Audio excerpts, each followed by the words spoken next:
Non mais juste, je termine. L'autre problème, c'est que souvent les réseaux sociaux ont eu raison par rapport aux médias. C'est-à-dire que très souvent, notamment dans les analyses des manifestations, les réseaux sociaux ont révélé des comportements que les médias ne voulaient pas voir. Là, vous êtes accablés, mais ça s'est passé comme ça. Non, et donc, ils ont eu une crédibilité que les médias n'ont plus. Pourquoi les médias ont perdu leur crédibilité? C'est parce qu'ils sont les porte-parole d'une pensée conforme, d'une pensée un peu interdite, et que les médias, les réseaux sociaux... D'une pensée conforme ou d'une pensée interdite? D'une pensée conforme et interdite, c'est parce que la conformisme vient d'un interdit.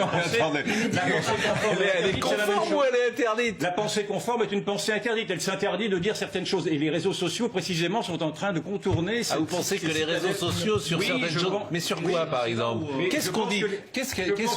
Sur les manifestations, les dernières manifestations des Gilets jaunes que vous aimez tant, ce sont les médias, ce sont les réseaux sociaux... Vous n'êtes pas sérieux, Yvan. Ce sont les réseaux sociaux qui ont mis en exergue, qui ont mis en valeur l'extrême violence de part et d'autre, et singulièrement la violence policière. Pour Vous n'êtes pas sérieux, Yvan. Regardez toute la télévision, ça vous arrange. Vous n'êtes pas sérieux. Il y a des heures de transmission télévisée, on le voyait. Pourquoi aujourd'hui les réseaux sociaux sont devenus plus crédibles que les médias? Mais on n'a pas attendu les réseaux sociaux pour voir les violences dans les manifestations.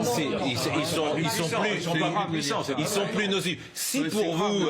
Ils sont pas plus nocifs. Mais les réseaux sociaux sont pas... Mais enfin, écoute, toutes les révolutions maintenant se font à travers les réseaux sociaux. Les révolutions tunisiennes, les révolutions américaines, les prochaines révolutions se font sur les réseaux sociaux. Ça ne se fait plus dans la démocratie. Vous ne pouvez quand même pas mettre sur le même plan. Un quart de seconde. Vous ne pouvez pas mettre sur le même plan des régimes qui sont des dictatures et la France, qui est jusqu'à preuve du contraire, est une démocratie. Excusez-moi. Mais les États-Unis, les réseaux sociaux, ça sert effectivement dans ces pays-là. Sur les réseaux sociaux, vous n'allez pas dire que Donald Trump est un France. dictateur. Quoique vous pourriez le dire, mais pas. Yvan Rioufol. Voilà. En plus, tout ça, c'est... Franchement, on est dans un monde politique. je m'étonne, parce que j'aime lire votre blog, mais là, on est dans des analyses de comptoir. Dire qu'il a été élu par les réseaux sociaux, Donald Trump, c'est pas non plus exactement vrai. C'est beaucoup plus complexe. Contre lui. Mais enfin, vous êtes d'une naïveté accablante, enfin. Mais la 99% de la presse contre lui, il s'est fait élire sur les réseaux sociaux. C'est une analyse qui est très complète. Mais cher Yvan, depuis que le monde est monde en France... Vous ne voulez pas voir même ces réalités-là. En Ça 1980... révèle quand même votre incapacité à regarder les réalités.